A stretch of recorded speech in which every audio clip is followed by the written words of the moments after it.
Hello tout le monde, c'est Jérémy. À l'occasion du Black Friday 2024, je relance 3 packs best-sellers à 80% de réduction. On a le Master Pack pour devenir un prof de FLE ultra polyvalent, le pack avancé pour devenir une machine du FLE en 2025 et le Starter Pack pour se lancer depuis zéro comme prof de FLE en ligne cette année en 2025.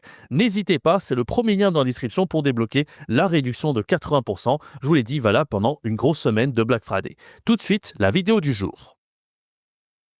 Un élève saoudien me paye 3000 $ de leçons d'un coup. Salut, c'est Jérémy, j'espère que tu vas bien. Bienvenue dans cette nouvelle vidéo.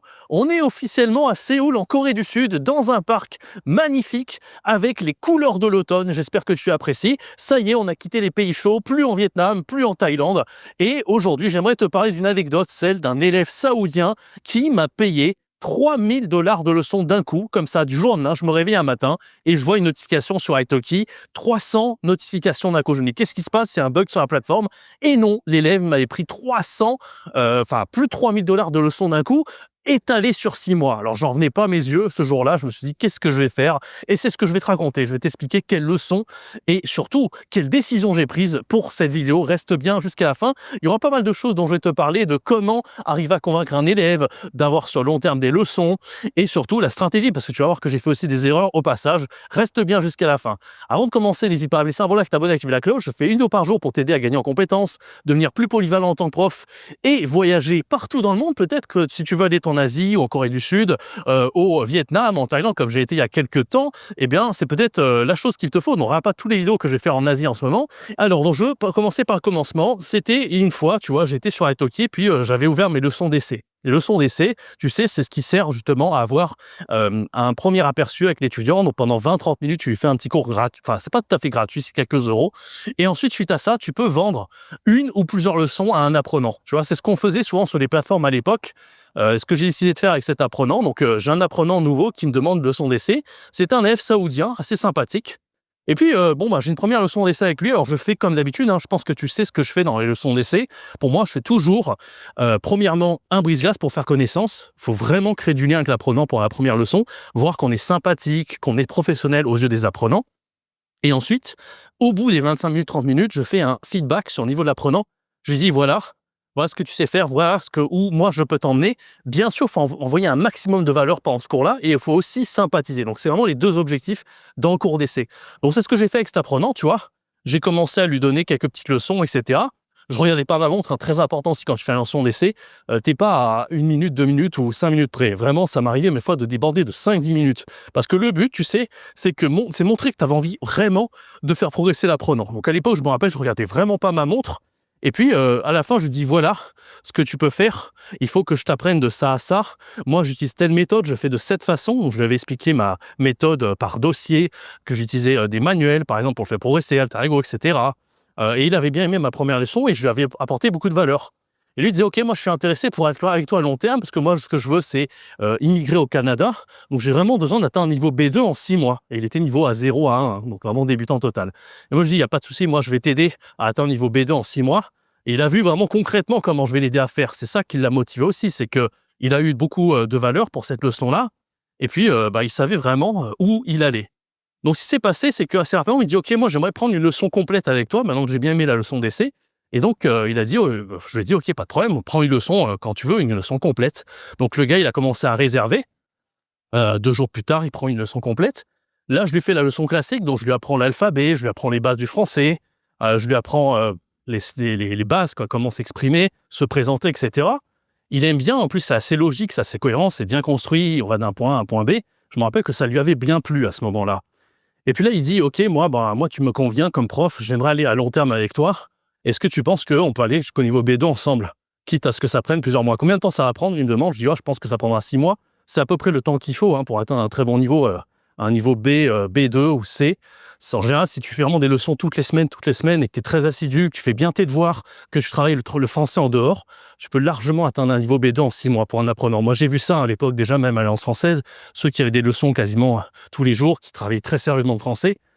Franchement, ils arrivaient bien à avoir un bon niveau, tu vois, au bout d'un moment. Donc moi, je lui ai dit ça, et il a dit, OK, pas de souci. Le lendemain matin, je me réveille un matin, je me connecte sur Italki, et là, j'arrive, je vois 300 notifications. Je me dis, mais qu'est-ce que c'est que ce bordel?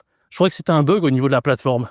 Et là, je vois l'élève saoudien, donc l'élève avec qui j'ai fait la leçon complète et la leçon d'essai, tous les jours, mais vraiment tous les jours, 3 à 4 heures réservées, et ce pendant 6 mois. Parce que tu sais, sur Italki, en fait, tu peux mettre en fait du long terme pendant des années et tout, tu peux mettre des créneaux où tu es disponible. Moi, c'est ce que je faisais, tu vois, parce qu'il y en a qui voulaient réserver des semaines à l'avance, etc.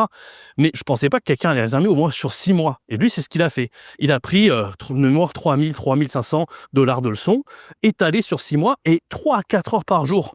Et sur le coup, j'ai commencé à paniquer. De quelque part, j'étais un peu euphorique parce que c'était la première fois sur Internet ou même dans ma vie que j'arrivais à me dire « Ok, il y a quelqu'un qui vient de payer 3 000 € pour mes cours de français. » 3 500, je ne sais plus exactement. Et je trouvais ça hallucinant à ce moment-là. Je me rappelle, j'avais aussi des gens de ma famille qui m'ont dit, notamment mon père et tout, ils disaient « Ah, je suis fier de toi, fiston. » Mais attends, c'est pas fini. Sur le coup, je commençais à me rendre compte, en fait, dans quelle merde j'étais. Je me suis dit, OK, le mec qui me paye 3 000, mais en fait, tous les jours, pendant 6 mois, il va falloir que je l'aide. Pendant 3-4 heures par jour, je sais pas si tu imagines la quantité de travail hallucinante. Alors, peut-être que je l'aurais fait vraiment, même si c'était un seul apprenant et que c'était un travail de fou. Peut-être que je l'aurais fait si j'étais à un tarif horaire de malade, genre, je sais pas moi, 100 € l'heure, j'en sais rien, tu vois. Mais là, j'étais à un tarif horaire qui était pas mal, tu vois, 35 ou 40 €, je sais plus, ce qui est quand même assez intéressant. Mais je me suis dit, OK, bon là, c'est quand même hallucinant parce que je veux bien, tu vois, faire 2-3 fois par semaine avec un apprenant, surtout si ça passe bien. Mais là, il se trouve que c'était un apprenant qui était assez intéressant, assez sympa, mais très exigeant. Je l'ai vraiment senti dans les premières leçons où vraiment il était ultra pointilleux. Bon, il était très motivé, donc ça, c'est cool. Mais en même temps, je me dis, OK, moi, je veux avoir d'autres élèves. Moi, je suis sur une plateforme, même quand on est prof de FLE en général, on peut avoir d'autres élèves sur Italki. Il y avait d'autres élèves qui voulaient continuer avec moi. Et je me suis dit, bon, ça va être vraiment extrêmement dur de focus que sur lui pendant 6 mois et à côté d'avoir d'autres apprenants. Donc moi, je me suis dit, c'est dur. Au début, j'ai commencé à entrer dans son jeu. J'avais accepté les 3 000 €, 3 500. Et en fait, je me suis rendu compte à quel point c'était dur et à quel point ça allait pas le faire. Et où là, vraiment, je me suis dit, dans quelle merde je me suis foutu. Et assez rapidement, au bout de quelques jours, je me suis dit, OK, là, je suis un peu dans le burn-out parce qu'il faut savoir que j'essayais vraiment de faire mon mieux avec lui. Et en même temps, j'avais d'autres apprenants. Donc pour moi, c'était vraiment très, très, très, très dur mentalement. C'était chaud, en fait, parce que d'assurer à une seule personne les compétences d'une école de FLE, enfin, une école de FLE, tu vois, c'est ce qu'on fait quand on veut emmener quelqu'un d'un niveau A0 à un niveau B2, C1. En général, c'est ce qu'on fait parce qu'on va mettre les apprenants en groupe. Tout va être optimisé pour que l'apprenant, au bout de 6 mois, il atteigne un super niveau. En tant qu'une seule personne, c'est faisable, mais il faut vraiment qu'on dédie tout son temps à cette personne. C'est-à-dire que si on a d'autres apprenants à côté, surtout si on fait aussi intensif, 3-4 heures par jour. Et moi, je ne vais pas conseiller de faire ça. Pendant la leçon d'essai, je lui ai dit, si tu veux continuer avec moi, il y a sa possibilité que tu prennes des packs, mais je te conseille de faire 2 fois par semaine, 3 fois, grand maximum. Et à côté d'étudier le français. En fait, les apprenants, ils ont souvent tendance ils font souvent le problème, en fait, l'amalgame de se dire les cours en eux-mêmes vont réussir, vont m'aider à atteindre un excellent niveau de français. Alors qu'au final, ce qui compte aussi, c'est de travailler à côté. C'est d'avoir un peu de cours, bien sûr, pour avoir un cadre, pour apprendre des choses, mais derrière, il faut les assimiler, il faut réserver, faut réviser à côté. Je veux dire, il faut commencer à essayer de travailler par soi-même aussi. Tu vois, c'est vraiment les deux qui font qu'on va réussir, et pas un seul des trucs. Ok ? Et donc, moi, j'ai dit ça à l'apprenant. Et au final, il commençait à voir que j'étais un peu dans le burn-out. Il était quand même compatissant. Il a quand même vu un petit peu que c'était difficile pour moi. Et au final, j'ai dû m'asseoir sur 3 500 €. Donc ça, c'est vraiment dommage, tu vois, parce que, au final, pendant que tu vois mon pote qui est en train de courir, c'est vraiment dommage parce qu'au final, je me dis, putain, j'ai raté l'opportunité vraiment de gagner pas mal d'argent, mais au final, ça m'aurait pris 6 mois d'effort. Donc, à faire le calcul, tu vois, c'était pas si intéressant. Évidemment, tu vois les chiffres d'entrée de jeu, mais moi, je me dis, OK, je suis pas quelqu'un qui se fout de la gueule des gens. J'ai envie quand même que ça soit le mieux possible pour l'apprenant. Et au final, je lui dis, OK, ce dont tu as besoin, c'est pas d'un professeur, tu as besoin d'une école, vraiment, en fait. Et moi, j'ai donné les bonnes adresses d'école, que ce soit en ligne ou en ligne, il y a des écoles avec plusieurs professeurs. Et moi, je dis, il faut aussi que ça varie les professeurs, etc. C'est bien aussi de varier les professeurs, surtout quand tu enseignes pendant 6 mois. Tu peux garder le même professeur, évidemment. Mais moi, je sais que d'expérience, tu vois, quand tu apprends une compétence, que ce soit le français, que ce soit le permis de conduire ou autre chose, c'est bien des fois de voir plusieurs approches d'enseignement. Parce que tu vois, en fait, l'enseignement, on n'est pas juste parfait. Moi, j'ai un style d'enseignement qui est particulier. Je suis créatif, je suis un peu bordélique, entre guillemets, tu vois, je suis pas le mec le plus organisé. Souvent, en fait, c'est pour ça que l'enseignement en ligne, ça me correspondait bien. C'est quand j'étais en présentiel, on me reprochait d'être un peu trop chaotique, de pas bien séparer le tableau avec une colonne vocabulaire, une colonne, tu vois, une colonne dédiée à la leçon, où je mets la tête. Enfin, c'était un peu plus le bordel. Moi, c'est un peu mon style, tu vois. Et en ligne, je pense que ça va bien, le côté un peu plus bordélique. Par contre, en présentiel, il faut être assez carré, etc. Bref, là, je m'égare, c'est un autre sujet. Peut-être que je ferai une vidéo sur le fait d'être des personnalités par rapport à l'enseignement. Mais du coup, c'est ça qui est intéressant, c'est que quand un apprenant a une personnalité, c'est bien aussi, tu vois, qu'il varie les différents types d'approches d'enseignement. Il y a des profs qui sont plus carrés, il y a des profs qui sont moins multilinguistes, qui parlent moins de langues, mais qui sont meilleurs dans la langue française, donc plus littéraires, des profs comme ça. Tu as des profs qui sont hyper carrés, tu vois que moi je suis pas du tout carré, par exemple. Moi, je dis, tu vois, tu auras d'autres approches d'enseignement, c'est pas mal quand tu vas atteindre un niveau avancé, et surtout, tu pourras être en relation avec d'autres élèves, donc ça va te faire faire plus de production orale, etc., etc. Et surtout, vu que son gros objectif, je dis: «Ouais, une école, c'est vraiment ce qu'il te faut». Je dis pas que c'est impossible avec un seul prof, mais là, dans ma situation, je me suis rendu compte qu'en fait, j'avais pas anticipé que j'allais pas être capable. Donc des fois, il faut pas avoir en fait, la conclusion de cette vidéo, c'est que des fois, il ne faut pas avoir les yeux plus gros que le ventre, en fait. Faut se rendre compte, en fait. C'est-à-dire que moi, des fois, tu vois, c'est un peu mon problème niveau personnalité, je n'arrive pas à anticiper ce qui va arriver et des fois, voilà, je me dis: «OK, tout va le faire, ça va être super», mais en fait, ça va pas. Je vais dans un cul-de-sac, tu vois? Donc il faut toujours bien considérer, le truc. Alors là, en l'occurrence, c'était lui qui était vraiment très motivé. J'avais réussi vraiment à le motiver de fou pour apprendre le français avec moi et c'est tant mieux et peut-être que je te ferai des vidéos sur comment convaincre les étudiants pour avoir vraiment, du long terme avec eux et cetera. Parce que bon, il y en a carrément que j'ai eu pendant des années sur Italki, mais à un rythme raisonnable, tu vois? 2 fois par semaine, 3 fois par semaine, pas tous les jours pendant 3-4 heures. Mais voilà, en tout cas, c'était un plaisir de te partager un petit peu, de te partager tout ça. Et moi, je me disais à l'époque, tu vois, alors je vais faire une petite conclusion sur autre chose, mais à l'époque, je me suis dit: «OK, ouais, j'ai toujours à faire l'effort pour gagner ces 3 500 $ et tout». Mais c'est vraiment dommage, en fait, que j'ai pas d'autres types d'offres pour cet apprenant. Peut-être que j'aurais pu faire des formations complètes pour l'apprentissage du français, pour eux, pour les élèves.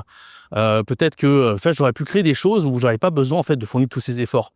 Tu vois, des fois, ce qui est pas mal aussi, c'est d'avoir, tout un accompagnement vidéo, par exemple, que tu as programmé, donc fais des formations et cetera et peut-être à côté, si l'apprenant il a des questions, tu peux faire un petit coaching en plus, tu vois? Mais ça, à l'époque, je me suis dit: «Putain, c'est dommage que j'ai pas une offre qui me permet vraiment de répondre aux besoins de cet apprenant, en faisant en sorte que je puisse répondre aussi aux demandes des autres apprenants». Donc voilà, j'ai du burn-out, malheureusement, j'ai dû m'asseoir sur l'argent, tant pis, hein. Mais c'était une leçon, c'est de se dire, en fait, que dans la vie, il faut pas avoir les yeux plus gros que le ventre. Il faut être aussi conscient des challenges, tu vois? Et c'est bien aussi d'être capable de convaincre quelqu'un, de gagner de l'argent, mais aussi il faut être capable aussi derrière de remplir la mission, tu vois? Et moi, je connais beaucoup de gens, des freelances qui se disent: «OK, je vais payer 4 000 € pour faire des trucs, des tunnels de vente, des machins», tu vois? Et au final, ils sont pas capables de le faire. Ils ont ce qu'on appelle les yeux plus gros que le ventre. Ils se rendent compte qu'après coup, qu'ils peuvent pas. C'est pas grave, tu vois? On peut, se dire: «OK, tant pis, j'ai voulu, je peux pas t'aider». Au moins, avoir quand même, l'humilité de se dire, de se rendre compte qu'on n'est pas capable. C'est pas grave, moi, tu vois, je me suis dit: «OK, moi, t'aider pendant 6 mois, 3-4 heures par jour, c'est chaud, je vais pas être capable, je suis désolé». Je sais plus comment il s'appelait cet apprenant, mais voilà et il faut avoir l'humilité de le reconnaître. Mais il y a beaucoup de gens qui sont pas capables de reconnaître ça, tu vois? Et en fait, ils sont là un peu, moi, je trouve que ces gens-là, ils arnaquent les gens, tu vois? Quand ils se disent: «OK, moi, je sais pas, je vais prendre l'argent, finalement, la personne ne progresse pas ou on n'est pas très investi et moi, je n'oserais jamais faire ça, tu vois? Pour la réputation, je te conseille pas de le faire. Sur le long terme, ça risque de te tomber dessus si tu es juste là pour l'appât du gain et pas juste pour envoyer vraiment un maximum de valeur à l'apprenant. Donc voilà, des fois, il vaut mieux s'abstenir. Donc voilà, c'était cette histoire que je voulais te raconter. J'espère que tu apprécies ce petit parc à Séoul. C'est la première vidéo officiellement en Corée, mais c'est le début d'une série. Pendant 15 jours, je serai en Corée ici, et ensuite j'irai en Chine. Donc on bougera beaucoup plus en Chine, on passera d'une ville à l'autre. Parce que moi, j'ai été en Chine il y a longtemps, donc je te ferai un petit retour aux sources et on verra d'autres villes que je n'ai jamais eu l'occasion d'explorer en Chine. Mais pour l'instant, concentrons-nous sur la Corée. J'espère que ça te plaît. Je te donne rendez-vous très bientôt pour une prochaine vidéo et n'hésite pas à t'abonner, à activer la cloche pour ne pas rater toutes les vidéos que je fais tous les jours. Quant à moi, je te donne rendez-vous très très bientôt pour une prochaine vidéo. C'était Jérémy. Ciao, bye bye.